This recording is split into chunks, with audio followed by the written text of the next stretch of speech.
มันอร่อยเนาแม่ก็มันมากอร่อยเอาเนาะเพิ่นได้โอ้ได้ล้มกันเรียบร้อยเนาะเพิ่นว่านี่ใดเนาะอันนี้เนาะเพิ่นทับเอาคือเก่าและคือได้ยินว่ากันเมื่อกี้นี้ว่าให้พากันเมื่อมื้อนี้บ่อ๋อเพิ่นอยู่บ่เจ็บคอเป็นไข้ตัวคนหน้าก็เจ็บเป็นไข้คนนี้ก็เจ็บคอมันคอมันต้องเมื่อพุ่นเนาะมาปินปัวอยู่ในเมืองพุ่นเนาะตะกี้คิดว่าคำว่านั่นก็สิให้เพิ่นอยู่พี่ก่อนจัก 2-3 มื้อสินะเนาะลูกเพิ่นบ่สบายบัดทีนี้เอาเพิ่นได้โอ้ร่วมกันเรียบร้อยแล้วพี่น้องเนาะก็ทางพ่อปู่ทางญาติทางผัวก็รับเอาเรียบร้อยเนาะรับเอาน้องอ่อนกลับสู่ภูมิลำเนากับสู่บ้านนี้พี่น้องเนาะก็มีแต่สิพาน้องเพิ่นกลับเท่านั้นแล้วสันบัดนี้เนาะเอาก็คือสิบ่เป็นหยังดอกมั้งทางผัวเราก็ได้เนาะเพิ่นก็สิมีเงินมีหยังไปมอบไปหยังให้ได้2 ปีก็คือสิบ่ปล่อยตัวออกมาทำให้เราที่พี่น้องเงินเจอมอบจะให้อยู่3 ปีเลยเอาหาเงินหาค้ำอีกก่อนเนาะเอาเบื้องต้นก่อน2 ปีนี่ก็ถือว่าหลายแล้วหันก็ได้พี่น้องเลยเนาะคำว่าแนวมันขาดมันเศร้าก็ขาดเด้อสำนึกก็ได้เนาะเอามีแต่ไปถามทั้งน้องออนซะก่อนสัตว์บัดนี้พี่น้องเลย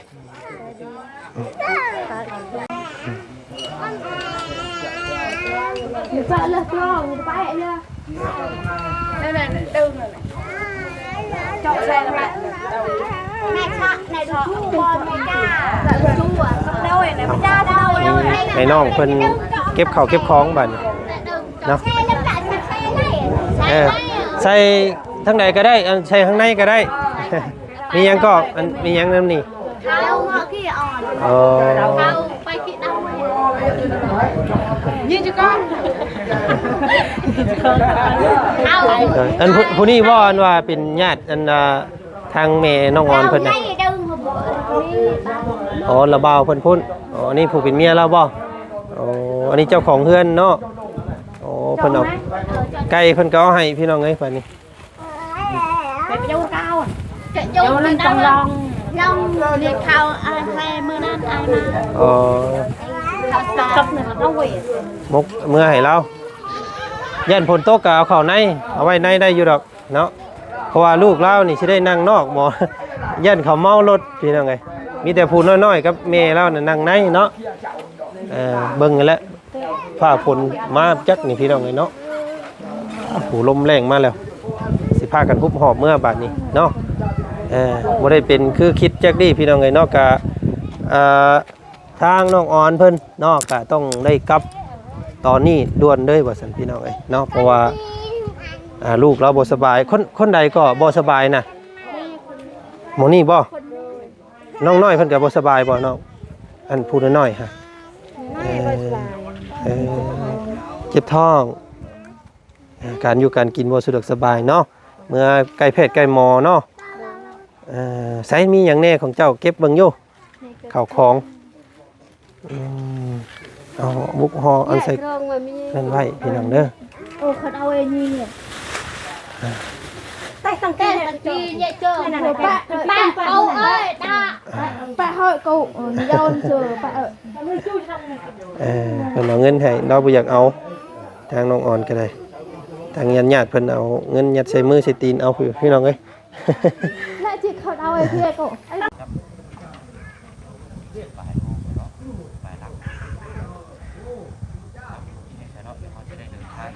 เนาะก็โอเคพี่น้องเนาะก็หลังจากเสียเวลาอยู่นี่ใส่เวลาอยู่นี่ก็ประมาณชั่วโมงกว่าพี่น้องเนาะทางญาติพี่น้องญาติผู้ใหญ่ทั้ง2 ฝั่ง2 พายแล้วมาโอมาร่วมกันแล้วเนาะตอนนี้ได้ความแล้วพี่น้องเนาะทางน้องอ่อนเพิ่นจำเป็นต้องไล่กลับมือนี้ว่าซั่นพี่น้องเนาะเพราะว่าหยังเนาะคือประเพณีเนาะหรือว่าฮีตที่เพิ่นถือกันอยู่ทั้งพี่น้องบ่คือกันกับทั้งเฮาเนาะคือ3 มื้อแล้วที่น้องอ่อนเพิ่นเฮ็ดผิดฮีตเนาะผิดฮีตผิดผีเพิ่นทางนี้ว่าซั่นซะคือน้องอ่อนนี่ออกเฮือนต่างเมื่ออยู่ทำลูกน้ำพัวแหละ ฮุบหอบมาอยู่นำญาติพี่น้องทางตัวเองอีกนี่ก็โดยที่ยังบ่ทันได้จำฮีดเนาะฮีดเพิ่นก็รู้สึกว่ามีงัวตัวหนึงหมูตัวหนึงพี่น้องเอ้ยเนาะถ้าจะมาอยู่ต้องได้เสียส่วนนี้เนาะปาตุ ถ้าจะมาอยู่เขาต้องเฮ็ดที่เป็นก่อนกับเขาคนจะมาอยู่ได้แต่ว่าเราอยู่เหตุจำเป็นของน้องคนนั่นแหละ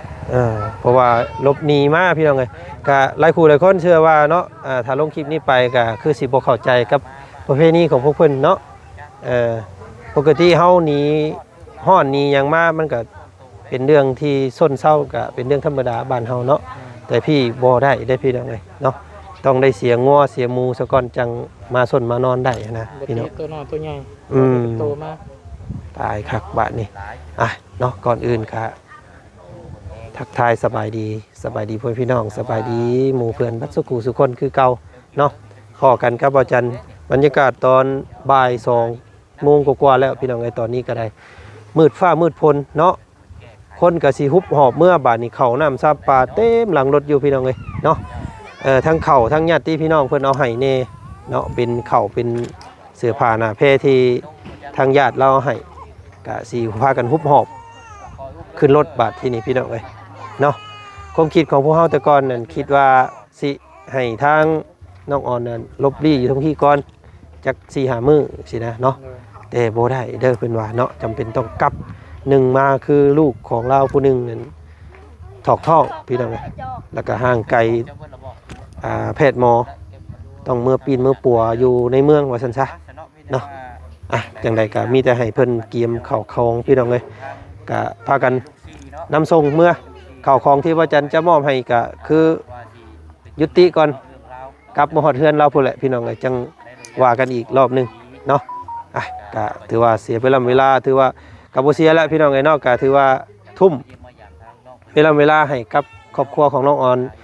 เบิดมือเลยมื้อนี้บ่ได้ไปทางใดเลยพี่น้องเอ้ยเนาะก็อยากซอยน้องเพิ่นให้พบแสงสว่างอีกครั้งนึงเนาะก็กำลังสิเข้าที่เข้าทางแล้วพี่น้องเอ้ยยังอีกบ่ดนเนาะมีแต่เอาน้องเพิ่นกลับมือเฮือนมือซ่านแล้วก็จ่ายค่าตำรวจค่าบำบัดอย่างเรียบร้อยแล้วก็เพิ่นก็ใช้ชีวิตตามปกติเนาะเรื่องราวดีๆก็กำลังเข้ามาตานางก็สิได้คืนพี่น้องไอ้นี่สินที่ผัวเพิ่นไปอาละวาดก็สิใช้เบิดแล้วเนาะมีว่าง่ายๆน้องเพิ่นนี่บ่ได้มีหนี้มีสินเมื่ออยู่เฮือนเมื่อแปลงให้มันใหม่คือเก่าว่าซั่นซะเนาะเฮือนก็หกแล้วบ่มีคนอยู่พี่น้องไอ้ไปซะเนาะบ่เว้าหลายแยกกันห่างมีแต่พากันขึ้นรถขึ้นล่างบาดที่นี่เดินทางผลก็สิตกแล้วพี่น้องเอ้ยป้าท้อเนาะเอาพุ่นแหละพี่น้องไอ้เนาะทางน้องออนไปทักไปถามมึงเพิ่นตื่มอีกก่อนเนาะมาพี่น้องออนมาพี่บาทนี่ตะกี้คิดว่าสิเอาเข้าคลองให้เจ้าอยู่ทั้งพี่เนาะที่นี่แม่นยุติเมื่อเอามือเฮือนพุ่นเนาะเบิดแล้วบ่เข้าคลองเจ้าเตรียมหยังแน่แล้วหมดแล้วเอาขึ้นมาแล้วรู้สึกว่าเสื้อตัวนี้ตั้งแต่มือเรามาผู้พี่น้องเอ้ยเนาะตั้งแต่มือเราให้กับบ่าวเสียงผู้มือน่ะเสื้อตัวนี้เลยเอาอันบอกให้พี่ให้น้องนะครับพูดน้ำกันเนี่ยเนาะเป็นยังคือต้องกลับแบบเร่งด่วนเลยแบบสันซาเนาะจะเป็นต้องกลับนี่นะเพิ่นว่าในใดเนาะเพิ่นล้มเพิ่นอย่างกันอยู่ข้างในนะเนาะพวกพี่น้องพวกเฮามาฮับพวกเฮาบัดพวกเฮาออกเมื่อ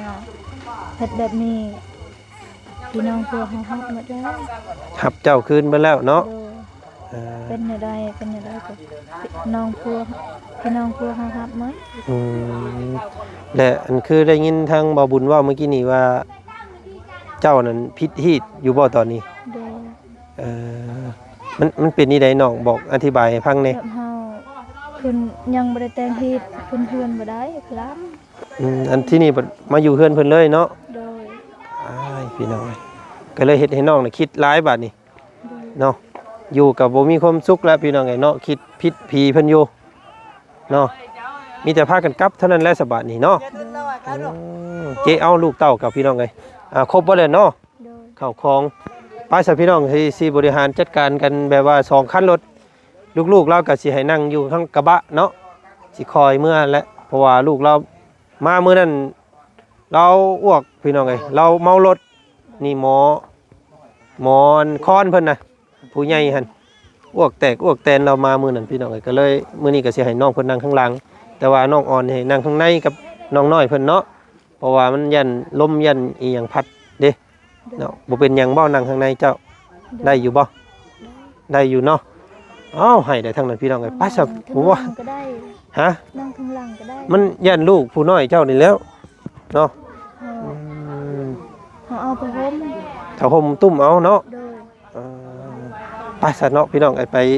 เบิ่งอันไปก้าเกียมเอาเพิ่นขึ้นรถขึ้นล่างก่อนไปผู้ใดน้องไปล่ำไปลาเพิ่นเบิดแล้วบ่เข้าของอยู่ก่อนปันน่ะ เมื่อก่อนเด้อบัดนี้เด้อ เมื่อป้าเด้อเมื่อป้าเด้อไอ้เด้อเมื่อป้าก่อนเด้ออยู่ดีมีแห้งบันส่วนขอบใจหลายๆโดยเมื่อส่งน้องเพิ่นก่อนลูกก็ให้แล้วบัดนี้พี่น้องเนาะเพิ่นตื่นนี่เด้หาอันเคลียร์พื้นที่มึงอยู่ไผสินั่งน้ำรถตัวใด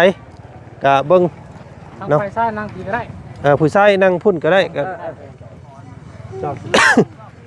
แต่จอดละเกียนจอด ยันว่ามันเต็มรถโพด ซ้อนกับนั่งน้ำร้านเด้อ เบิ่งอันบ่สอนนั่งน้ำหลานเพราะว่ายันหลานอันตกรถเพราะว่าเพิ่นนั่งในบ่ได้ เคพื้นที่บ้าง เอาอันนี้เข้ามาจัดเข้ามาพี่อันมีหยังนี่ เขาได้กับพี่ โอ้โหอันนี้หมอนแสดงว่าลูกน้อยแล้วนี่กินข้าวแล้วนี่เนาะเข้าเลยโอ้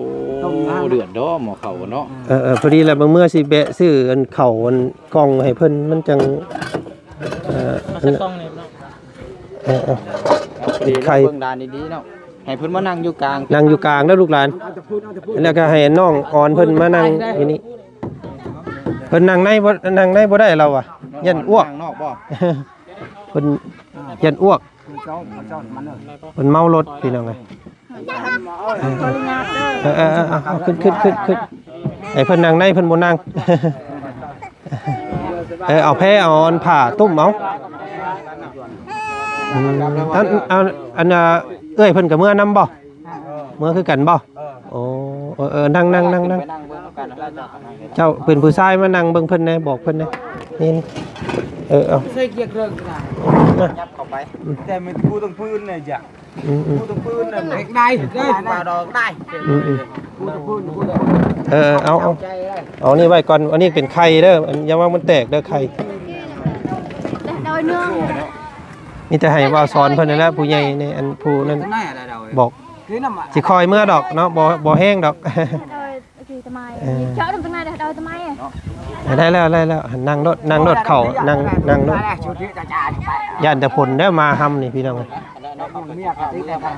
เขาว่าฝนตกห้ำก็สิได้จอดให้เพิ่นเข่าส้นอยู่ข้างในก่อนตัวนั้นแล้วเนาะ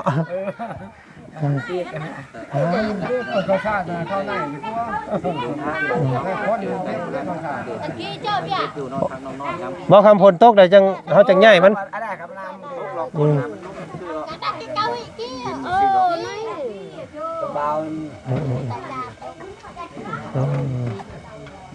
ไปสันเนาะขึ้นรถเดินทางน้ำกันพี่น้องเอ้ยมือป้าเด้อทางนั้นเด้อมือป้าเด้อไอ้เด้อมือป้าเด้อทางนี้อันนี้เฮือนอันพี่น้องเพิ่นพี่น้องมันทางมันลากสั้นเด้พี่น้องเอ้ยเนาะ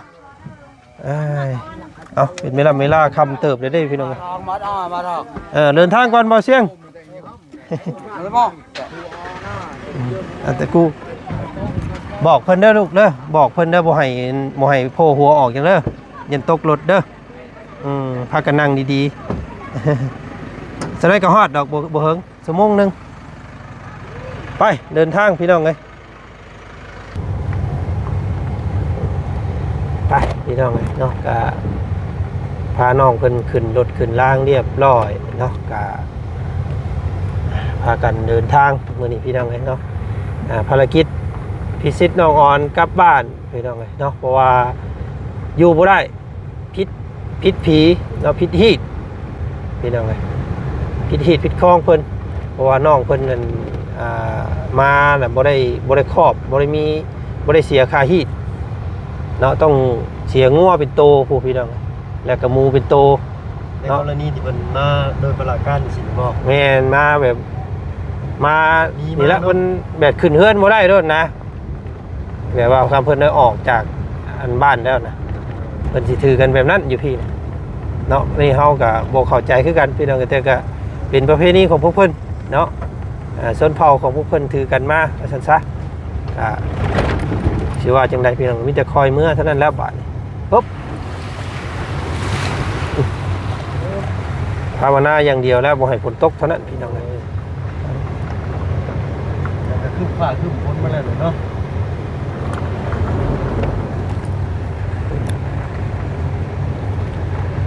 ไปพากันเดินทางถ่ายบรรยากาศตอนเดินทางกลับบ้านนี่ก็ให้พี่น้องเบิ่งส้มน้ำกันเนาะอึ๊บ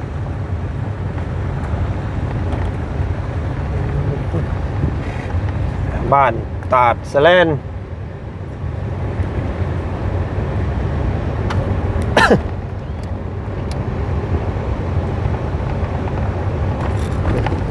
สองมืออันเพิ่นอยู่แล้วก็นั่งข้างหลังเราโบนั่งข้างโบนั่งในพี่น้องน้องอ่อนเพิ่นว่ามันเมาเราอ่ะปึ๊บพากันเมารถเลยนั่งบ่ได้เนาะเอ็ด เสียงก็ตามหลังมาติดๆอยู่ไปหน่อยเนาะ เห็นแต่ผลแล้วโอ้พายุเข้าซ้ำพี่น้องลมครับโอ้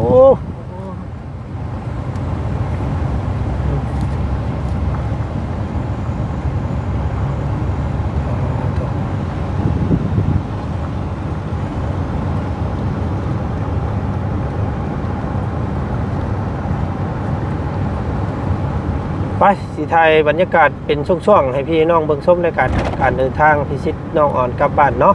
ไปพี่น้องเลยขับรถใส่สมาธิก่อนไป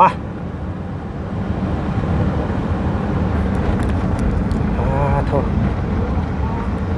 ขาดพี่น้องเลยอยู่จอมผู้เนาะ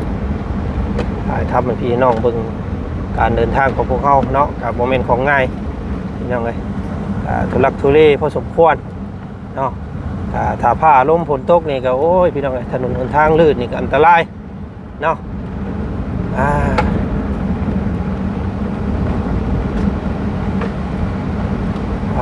โถสูงพี่น้องเนาะสแลนตัดสแลนเด้อพุ่นแหละทำตรงทางนี้ไปเรื่อยๆนี่ก็ฮอดชายแดนเวียดนามคือกันเนาะประมาณอีก40-50 กิโลแต่ว่าทางตรงเมื่อนี่เป็น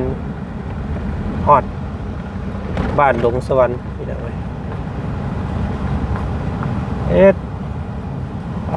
โทษภูป่าไม้ประเทศเฮาก็ยังหลายพี่น้องแต่ว่าก็สิเบิดไปนำได้แหละเพราะว่าการอันนั้นเพิ่นนี่แหละเพิ่นเผาให้ทางให้นี่แหละพี่น้องเอ้ยการเกษตรหลายอยู่เนาะ คอยเมื่อพี่น้องเอ้ยเนาะมีเด็กน้อยนั่งอยู่รถหลายคันหลายคนอันตราย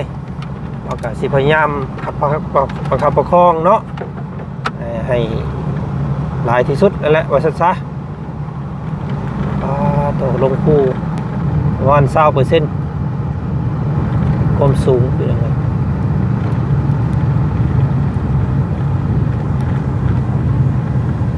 กลับบ้านค่ำแน่แล้วมื้อนี้พี่น้องเอ้ยเนาะเพราะว่าภารกิจยังบ่ทวงบ่แล้ว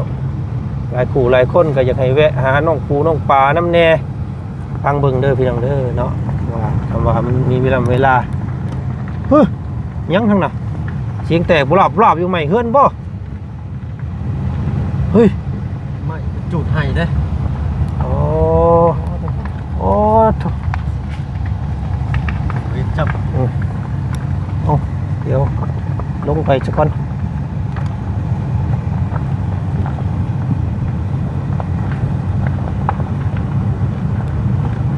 นี่บ้านต่อเฮือเนาะรถ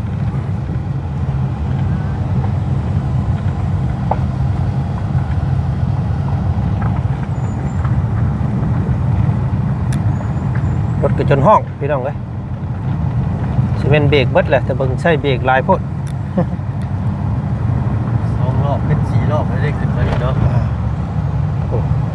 นี่ก็เป็นอีกหมู่บ้านหนึงเนาะผมหลอกแกบแหลบตามถนนหนทางพี่น้องครับเอ็ดต่อยังจุดให้เสียงแต่ปุบลาบอยู่มัดระวังได้ไม่ล่ามเขาบ้านเขาซ่องได้พี่น้องเอ้ยไปเดินทางก่อน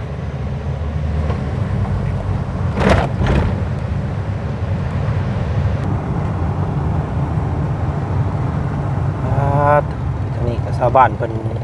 โอ๊บพากันขึ้นมันนี่พี่น้องเอ้ยขายมันพอมีอาชีพเดียวนี่แหละพอพวกเพิ่นมีอยู่มีกินได้เลยพี่น้องไปยังอีก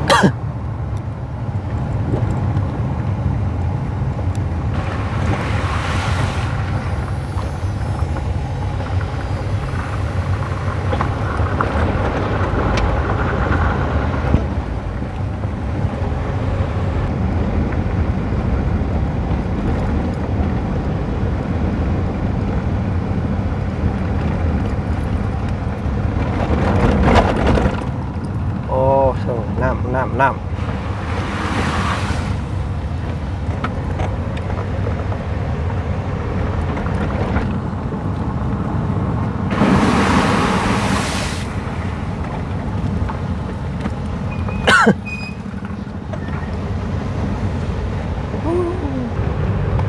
โอเคพี่น้องไงเนาะครับขึ้นหวยลงห้อง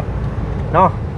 ทุลักทุเลพี่น้องไงเอ้าใช้สมาธิใช้ขับรถขับล่างก่อนฮอดเฮือนฮอดซ่านน้องอ่อนจังสิถ่ายทำให้พี่น้องเบิ่งส้มอีกคลิปนึงเนาะเอาคลิปนี้ก็ขอบคุณเด้อมุสุขุสุคนที่ติดตามและให้รับส้มเนาะคลิปพวกเฮาโดยตลอดมาพี่น้องมุสุขุสุคนเนาะขอบใจหลายๆที่คอยเชียร์คอยให้กำลังใจเนาะตลอดถึงผู้ใหญ่ใจดี FC ทุกท่านเนาะไปมื้อนี้คลิปนี้สบายดีพ่อแม่พี่น้องวัดสุขุสู่คนพี่น้องไงเนาะใส่สมาธิก่อนเด้อขับรถขับล่างก่อนรถกระทางกับแบบนี้ได้ประมาณนี้เลยพี่น้องเอ้ยนี่เนาะลุกคุกเค็กปุ๊บปั๊บเนาะปุ๊บบอลมันง่ายกับง่ายพี่น้องไงบอลยากกับนี่คือตัวอย่างรถจนค้อนพี่น้องเอ้ย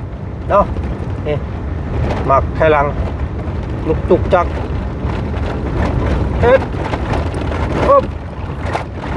อุ๊บอุ๊บอุ๊บอุ๊บไปยังไงโตเอ็ดโอ้